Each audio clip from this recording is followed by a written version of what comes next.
Welcome back, everybody. We're heading into part two in our unit on World War I and the Russian Revolution. Yesterday, we kind of talked about the background of the conflict, or kind of the things that happened leading up to World War I, the alliances between countries and the problems that caused, so on and so forth.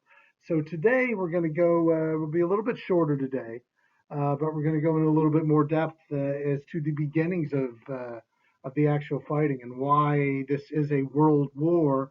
As it says here, world war, and how every country got kind of pulled into this whole thing. So we'll be a little bit shorter than yesterday's. I know it went 20 minutes. I don't like to go that long, but sometimes I just lose track of time when I'm talking about this stuff. So hopefully you're able to bear with that. So anyway, we'll get right into it. Okay, now this wasn't supposed to be all like that. But anyway, the two sides in the conflict, obviously the Allied side and the Central Powers. Now, at the beginning of the war, Italy was kind of on the side of the Central Powers. In 1914, Italy switched side to the Allies. They didn't really do much in World War I anyway, so it's like, yeah, that's great. They're on our side, but they're not very good, so you know, not very useful. It's like when Anderson Varejao was a traitor to the Cavs and signed with the Warriors. Who really cared because he was a trash basketball player by that time anyway. But anyway, the main folks on the Allied side, especially for the first 3 years in the war, are Great Britain, France, and Russia. You notice till 1917 there. Any idea why Russia dropped out in 1917? Any idea why Russia dropped out in 1917? Well, that has something to do with the other part of our unit. It has to do with the Russian Revolution. Russia had all kinds of problems. Russia was a mess. They couldn't be involved in the war anymore. It was just a bad scenario, so they dropped out. Fortunately, at that time, the United States was drawn into the war by Germany. Germany drew them into the war, in part through the sinking of a U.S. cruise liner called the Lusitania. That was actually a British cruise liner, but there were 128 Americans that were killed on the ship. And more specifically through something called the Zimmerman telegram. That was a letter that was sent from Germany to Mexico, trying to convince Mexico to invade the United States, and then Germany would ally with Mexico and be on their side in their conflict against the U.S. Well, the British intercepted that note. The British intercepted the Zimmerman note or the Zimmerman telegram and told the U.S. about it. And then the U.S. said, okay, Germany, now it's on, right? And we joined the war effort. So anyway, the Allied side primarily Great Britain, France, Russia, and then the United States and Italy. On the Central Powers side, it's Germany, Austria, Hungary. These two are very close ethnically, so they're always going to be allies. And something called the Ottoman Empire. Now, the Ottoman Empire was a authoritarian regime, which is now modern day Turkey. The main reason they got involved, the Ottoman Empire, is because they hated England. So it was an excuse for them to go and fight and go to war with England. So they took advantage of that and they joined sides with the Central Powers. The enemy of my enemy is my friend, as the old saying goes. So these are the two sides. These by no means are the only countries involved in the war, but these are all the main ones. You had all the smaller countries in Europe were involved in one way or another, except like Switzerland and Spain. Um, you know, Canada, Mexico a little bit. So every country pretty much in many countries, Japan are in one way or another involved in the conflict. Okay, so here's kind of a map of the two sides. The rosish red colors here are the um, side of the Central Powers. That's uh, Germany, Austria-Hungary, the Ottoman Empire, and the country here is Bulgaria, who's always kind of on the bad guy side when there's a war. All the blue, all the blue here, those are all the Allied countries, and the green represent countries that were neutral. You got Switzerland there, the Netherlands, Belgium, Denmark, and the Scandinavian countries, and of course Spain. But everybody else, it seems, for the most part, is on the Allied side. This is a little misleading, okay, because Russia's so big, so it makes it seem like there's so much more support on the side of the Allies. Russia's just really big. A lot of that land, When you go out further east in Russia is Siberia, so there's like nobody living there. Anyway, so that's a kind of a look at the map of the world in about 1914 and 1918, at least the map of Europe. Okay, so let's talk a little bit about the process of the escalation towards war. Um, so how did it get to this level? And it's always a lot more fun to explain this in class, but unfortunately, we're not going to be able to do that. And now, according to Governor DeWine, I guess we're not going to be able to do that the rest of this year. So anyway, how did this happen, right? Well, it starts off at the very base level with the assassination of Archduke Franz Ferdinand by a Serbian terrorist.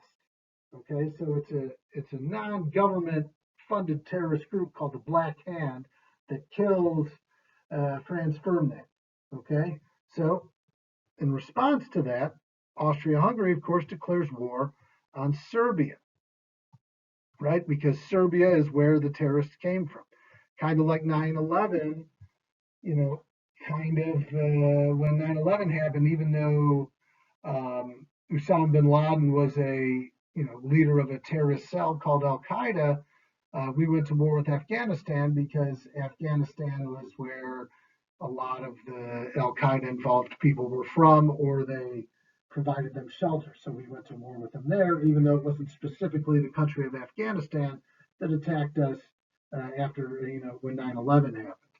So anyway, Austria-Hungary, mad that their Archduke and heir to the throne has been assassinated, declares war on Serbia. Okay, Russia. This is where that ethnic thing comes in. Russia has a lot of ethnic similarities with Serbia. Russia being a big country and Serbia being a small country, Russia acts as the big brother and says, you're not going to pick on them. We're going to declare war on Austria-Hungary. So at this point, we've got a war with three countries, Austria-Hungary versus Russia and Serbia. Austria-Hungary would destroy Serbia in a war. They'd have a much more difficult time beating Russia by themselves. Now, Germany, who wants a war, Germany's aching to have a war and some kind of conflict, says this is our big chance. Since Germany is an ally of Austria-Hungary, they say, again, the enemy of our friend is our enemy. We're going to declare war on Russia. So Germany declares war on Russia. And while they're at it, they say, no, we're not going to stop there.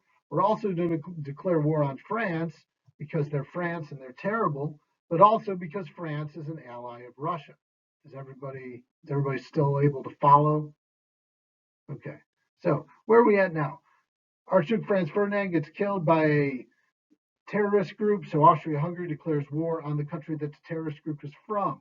Russia is allied with the country because of ethnic similarities, so they declare war on Austria-Hungary because of that. Germany is an ally of Austria-Hungary, so they have to declare war on Russia, and since they don't like France, because nobody likes France, they declare war on France too. Great Britain, if you think back to the Triple Entente, you've got that alliance between France, Great Britain, and Russia. So Great Britain, who still kind of says, at this time, Great Britain is still kind of recognized as the foremost power in the world. They may not be. Germany's probably a little bit powerful. But anyway, in any event, because of that alliance they have with Russia and France, the Triple Entente, they are going to have to get involved in some way or another. So their big ally is Belgium, because England doesn't necessarily want to say, yeah, well, yeah, France is back, because there's a lot of old resentment between Great Britain and France. So instead, Great Britain sends the ultimatum to Germany that leave Belgium alone. They don't want anything to do with this. They're neutral. Leave them alone. If you don't, we'll have to invade you, or we'll have to declare war on you. So Germany, of course, who wants to draw Great Britain into the conflict, when they invade France, they go through Belgium to do it, forcing Great Britain to declare war on Germany and Austria-Hungary. Okay, and you see this big tangled web, and then there's all these other countries that get involved for their own reasons. This big tangled web of alliances. This is why the alliance system was such a terrible thing. This big system of alliances between one country and another. It's a chain reaction of events that draws all these countries into war and into this massive conflict. And the result, of course, would lead to the deaths of countless numbers of people. All right. So this whole system, this whole plan by Germany dates back to 1905, right? And in 1905, uh, Alfred von Schlieffen, who was a German war minister, created something called the Schlieffen Plan. And it was a German plan for a two-front war. Okay, it was a plan of attack that called for swift action by the German military with the expectation they'd be fighting a two-front war, namely one front against France, who is their neighbor to the west, and another front against Russia, who is their neighbor to the east. Okay, basically what happens here is we'll say, and I know my art's terrible, so we'll say this is Germany. This is Russia. This is France. This is England. This is Belgium.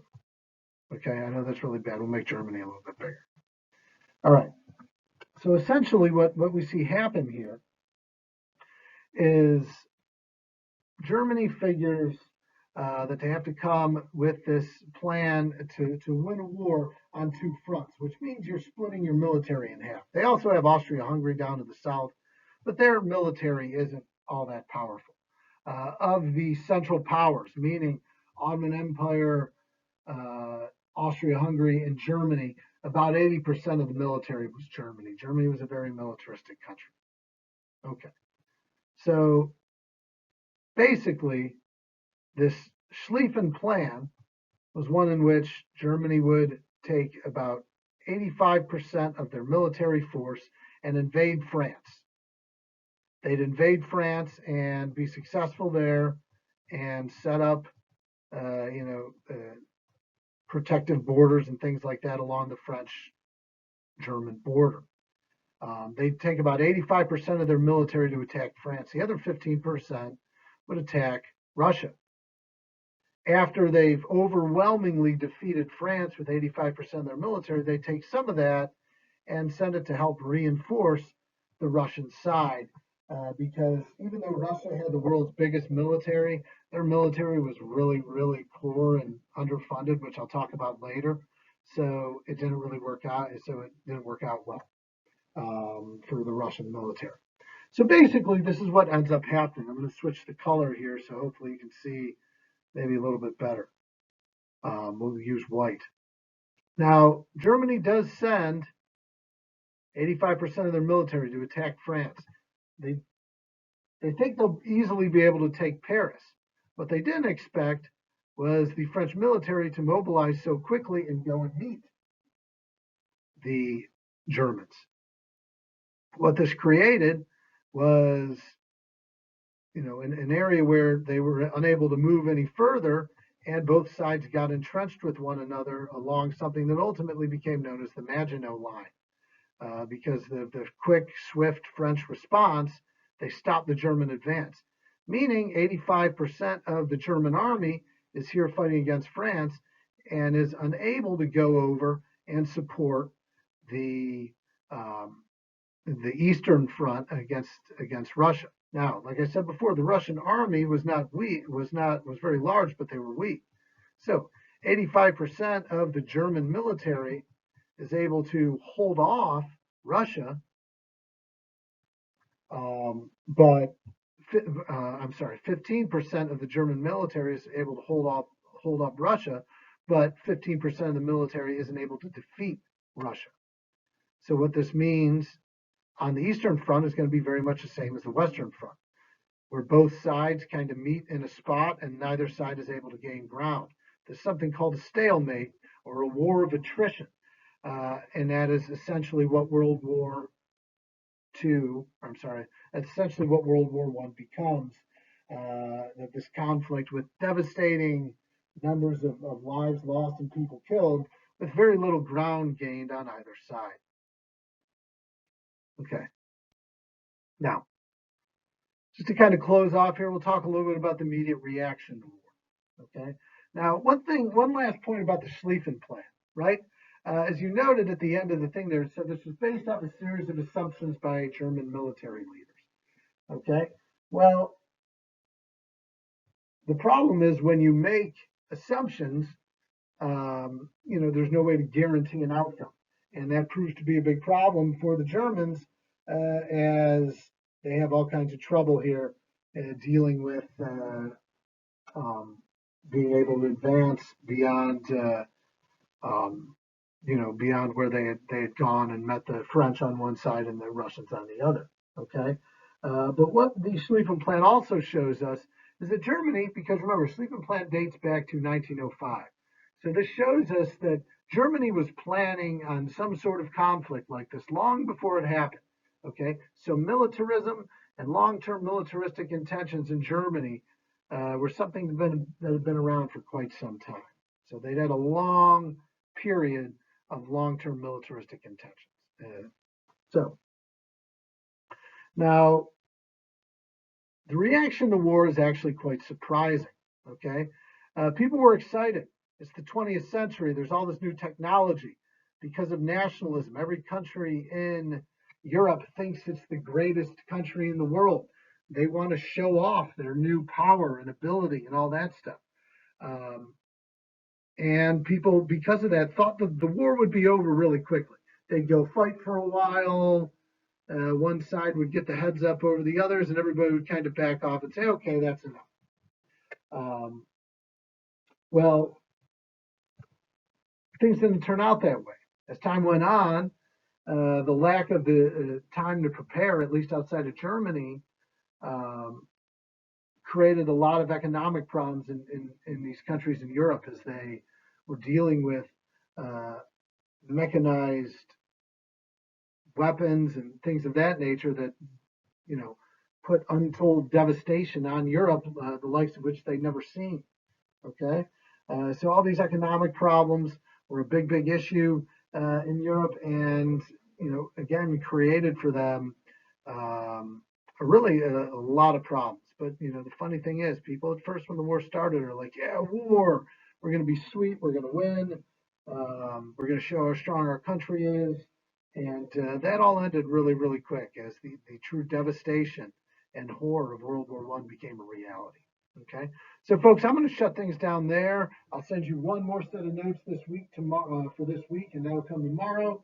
And that'll be it for this week. Remember, tomorrow by 11:59, you've got your chapter 40 test your knowledge is due, and then the map of countries and capitals for Europe is going to be due on Thursday at 11:59. So let me know if you have any questions about that. Be well, and I'll see you in Zoom tomorrow.